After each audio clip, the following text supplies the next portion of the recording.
Dracula's Guess by Bram Stoker Part 1. Dracula's Guess. When we started for our drive, the sun was shining brightly on Munich, and the air was full of the joyousness of early summer. Just as we were about to depart, Herr Delbrick, the maitre d'hotel of the Quip Saisons, where I was staying, came down, bar-headed, to the carriage and, after wishing me a pleasant drive, said to the coachman, still holding his hand on the handle of the carriage door, "Remember, you are back by nightfall.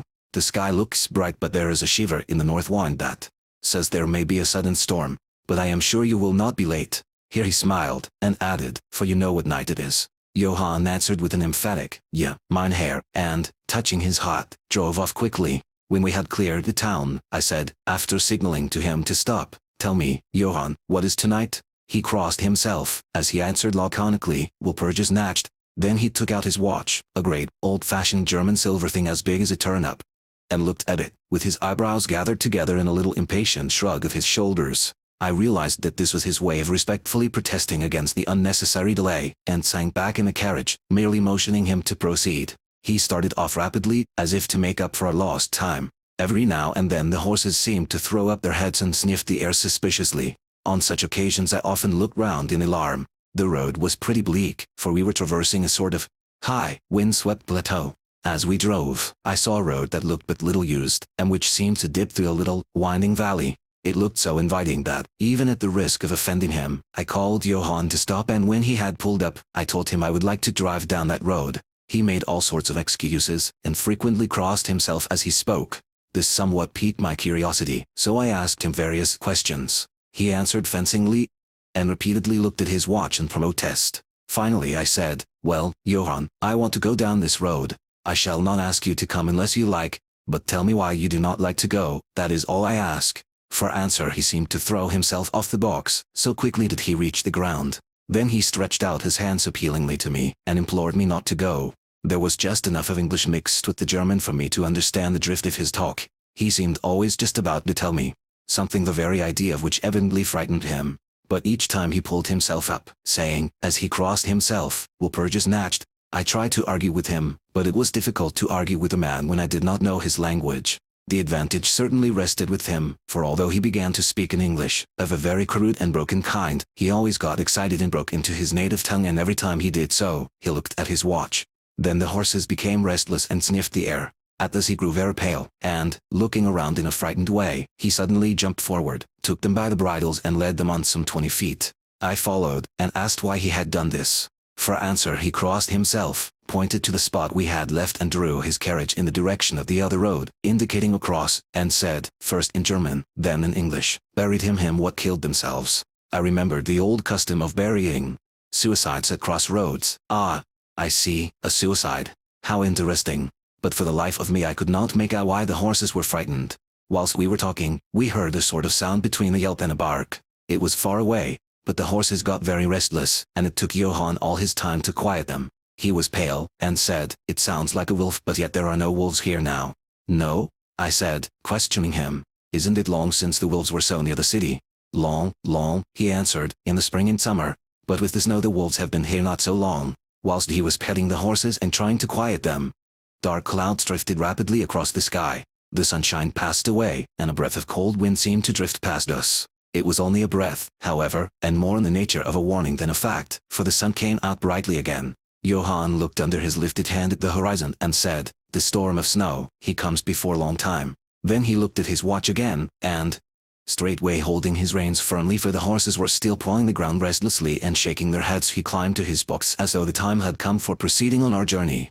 I felt a little obstinate and did not at once get into the carriage. "Tell me," I said, "about this place where the road leads," and I pointed down. Again he crossed himself and mumbled a prayer, before he answered, "It is unholy." "What is unholy?" I inquired. "The village."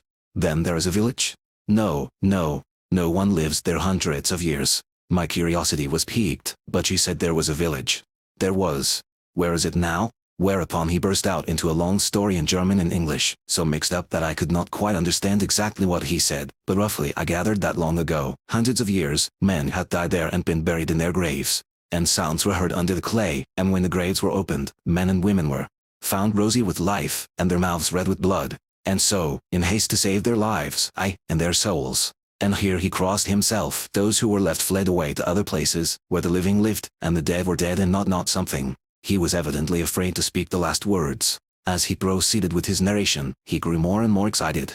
It seemed as if his imagination had got hold of him, and he ended in a perfect paroxysm of fear, white-faced, perspiring, trembling and looking round him, as if expecting that some dreadful presence would manifest itself there in the bright sunshine on the open plain. Finally, in an agony of desperation, he cried, "Walpurgis Night," and pointed to the carriage for me to get in. All my English blood rose at this, and, standing back, I said, "You are afraid, Johann, you are afraid.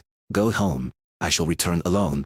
The walk will do me good." The carriage door was open. I took from the seat my oak walking stick which I always carry on my holiday excursions, and closed the door, pointing back to Munich, and said, "Go home, Johann. Walpurgis Night doesn't concern Englishmen." The horses were now more restive than ever, and Johann was trying to hold them in, while excitedly imploring me not to do anything so foolish. I pitied the poor fellow. He was deeply in earnest, but all the same I could not help laughing. His English was quite gone now. In his anxiety he had forgotten that his only means of making me understand was to talk my language, so he jabbered away in his native German. It began to be a little tedious. After giving the direction, home, I turned to go down the crossroad into the valley.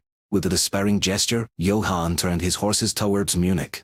I leaned on my stick and looked after him. He went slowly along the road for a while, then there came over the crest of the hill a man tall and thin. I could see so much in the distance. When he drew near the horses, they began to jump and kick about, then to scream with terror. Johann could not hold them in. They bolted down the road, running away madly. I watched them out of sight, then looked for the stranger, but I found out he, too, was gone. With a light heart I turned down the side road through the deepening valley to which Johann had objected. There was not the slightest reason, that I could see, for his objection, and I dare say I tramped for a couple of hours without thinking of time or distance, and certainly without seeing a person or a house. So far as the place was concerned, it was desolation itself. But I did not notice this particularly till, on turning a bend in the road, I came upon a scattered fringe of wood. Then I recognized that I had been impressed unconsciously by the desolation of the region through which I had passed. I sat down to rest myself, and began to look around. It struck me that it was considerably colder than it had been at the commencement of my walk. A sort of sighing sound seemed to be around me, with, now and then, high overhead, a sort of muffled roar. Looking upwards I noticed that great thick clouds were drifting rapidly across the sky from north to south at a great height. There were signs of coming storm in some lofty stratum of the air. I was a little chilly, and, thinking that it was the sitting still after the exercise of walking, I resumed my journey. The ground I passed over was now much more picturesque. There were no striking objects that the eye might single out, but in all there was a charm of beauty. I took little heed of time, and it was only when the deepening twilight forced itself upon me that I began to think of how I should find my way home. The brightness of the day had gone. The air was cold, and the drifting of clouds high overhead was more marked. They were accompanied by a sort of faraway rushing sound, through which seemed to come at intervals that mysterious cry which the driver had said came from a wolf. For a while I hesitated. I had said I would see the deserted village, so on I went, and presently came on a wide stretch of open country, shut in by hills all around. Their sides were covered with trees which spread down to the plain, dotting, in clumps, the gentler slopes and hollows which showed here and there. I followed with my eye the winding of the road, and saw that it curved close to one of the densest of these clumps and was lost behind it. As I looked there came a cold shiver in the air, and the snow began to fall. I thought of the miles and miles of bleak country I had passed, and then hurried on to seek the shelter of the wood in front. Darker and darker grew the sky, and faster and heavier fell the snow, till the earth before and around me was a glistening white carpet, with the further edge of which was lost in misty vagueness. The road was here but crude, and when on the level its boundaries were not so marked as when it passed through the cuttings. And in a little while I found that I must have strayed from it, for I missed underfoot the hard surface, and my feet sank deeper in the grass and moss. Then the wind grew stronger and blew with ever-increasing force, till I was fain to run before it. The air became icy cold, and in spite of my exercise I began to suffer. The snow was now falling so thickly and whirling around me in such rapid eddies that I could hardly keep my eyes open. Every now and then the heavens were torn asunder by vivid lightning, and in the flashes I could see ahead of me a great mass of trees, chiefly yew and cypress, all heavily coated with snow. I was soon amongst the shelter of the trees, and there, in comparative silence, I could hear the rush of the wind high overhead. Presently the blackness of a storm had become merged in the darkness of the night. By and by the storm seemed to be passing away. It now only came in fierce puffs or blasts. At such moments the weird sound of the wolf appeared to be echoed by many similar sounds around me. Now and again, through the black mass of drifting cloud, came a straggling ray of moonlight, which lit up the expanse, and showed me that I was at the edge of a dense mass of cypress and yew trees. As the snow had ceased to fall, I walked out from the shelter and began to investigate more closely. It appeared to me that, amongst so many old foundations as I had passed, there might be still standing a house in which, though in ruins, I could find some sort of shelter for a while. As I skirted the edge of the copse, I found that a low wall encircled it, and following this I presently found an opening. Here the cypresses formed an alley leading up to a square mass of some kind of building. Just as I caught sight of this, however, the drifting clouds obscured the moon, and I passed up the path in darkness. The wind must have grown colder, for I felt myself shiver as I walked. But there was hope of shelter, and I groped my way blindly on. I stopped, for there was a sudden stillness. The storm had passed, and, perhaps in sympathy with nature's silence, my heart seemed to cease to beat. But this was only momentarily, for suddenly the moonlight broke through the clouds, showing me that I was in a graveyard, and that the square object before me was a great massive tomb of marble, as white as the snow that lay on and all around it. With the moonlight there came a fierce sigh of the storm, which appeared to resume its course with a long, low howl, as of many dogs or wolves. I was awed and shocked, and felt the cold perceptibly grow upon me till it seemed to grip me by the heart. Then while the flood of moonlight still fell on the marble tomb, the storm gave further evidence of renewing, as though it was returning on its track. Impelled by some sort of fascination, I approached the sepulchre to see what it was, and why such a thing stood alone in such a place. I walked around it, and read, over the Doric door, in German. Countess Dollingen of Graz in Styria sought and found death 1801 on the top of the tomb, seemingly driven through the solid marble, for the structure was composed of a few vast blocks of stone was a great iron spike or stake. On going to the back I saw, graven in great Russian letters, "The dead travel fast." There was something so weird and uncanny about the whole thing that it gave me a turn and made me feel quite faint.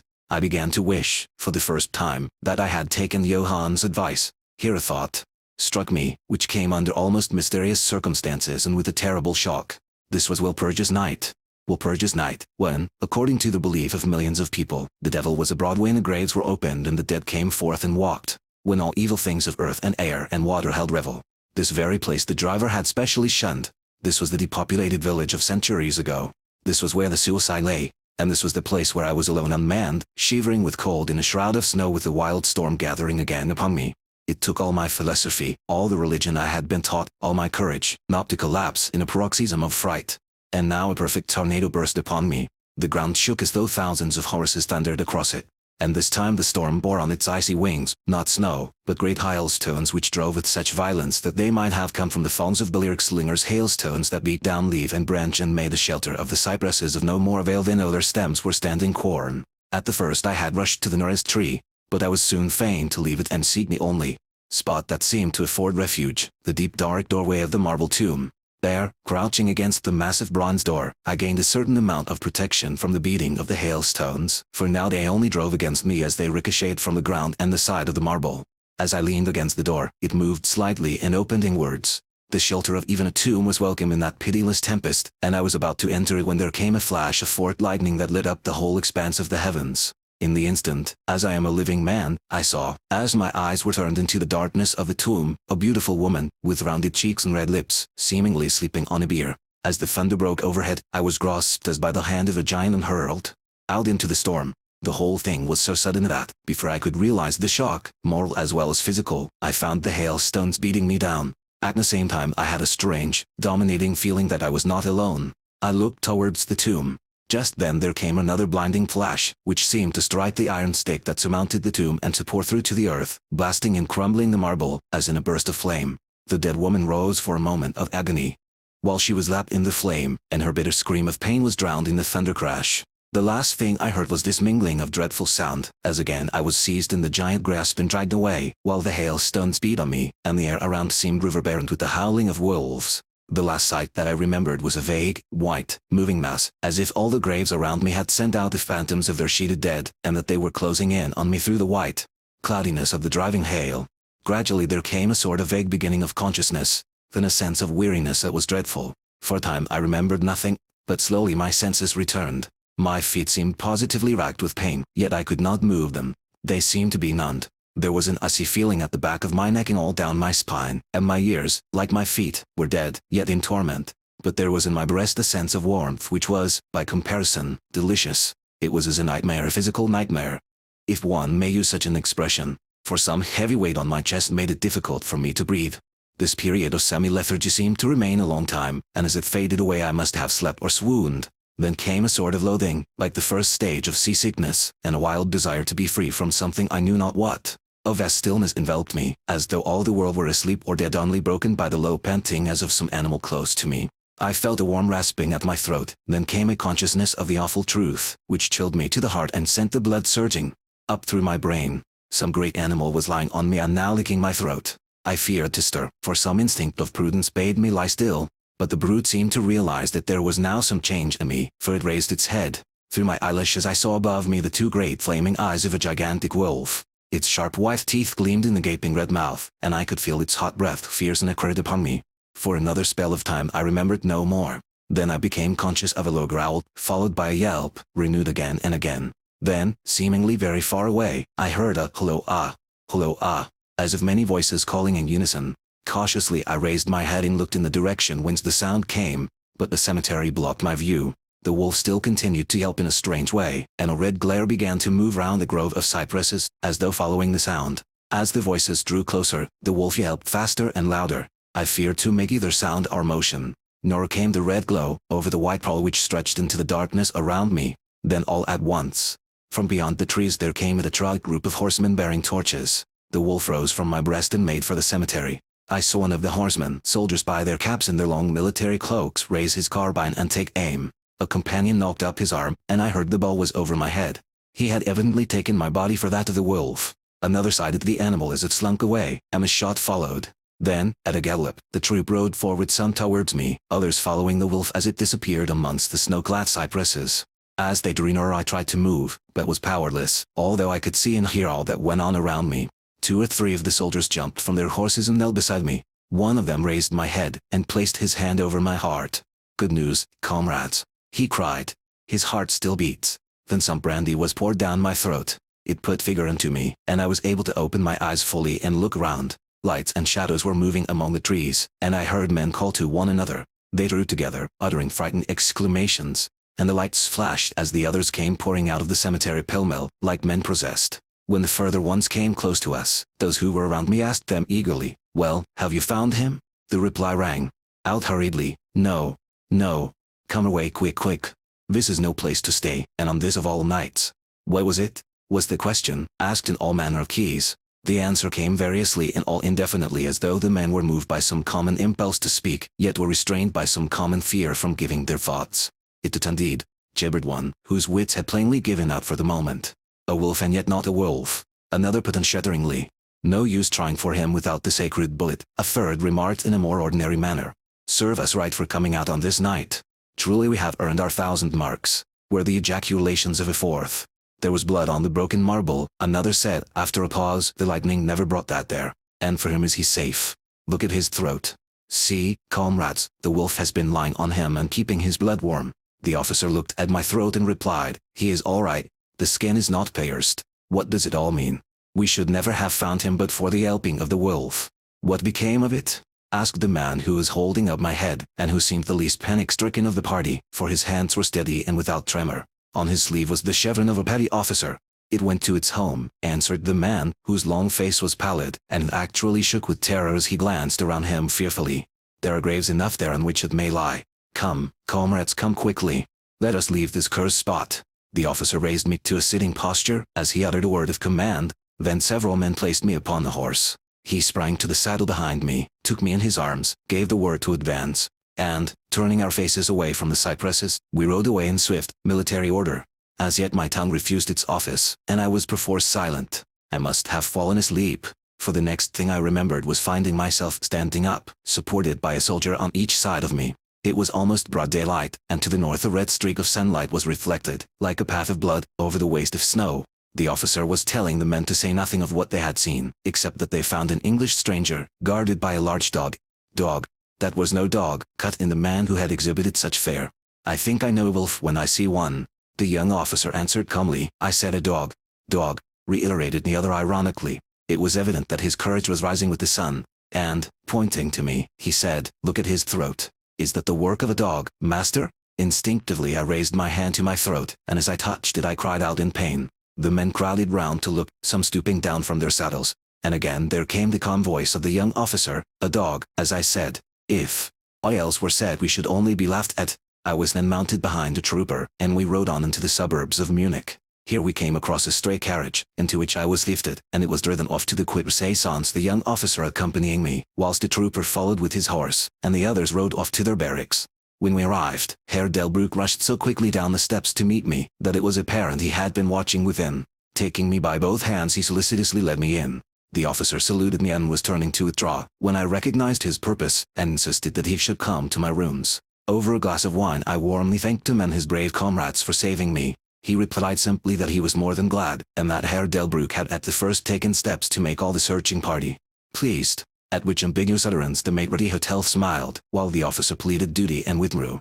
But Herr Delbruck, I inquired, how and why was it that the soldiers searched for me? He shrugged his shoulders, as if in depreciation of his own deed, as he replied, I was so fortunate as to obtain leave from the commander of the regiment in which I served, to ask for volunteers.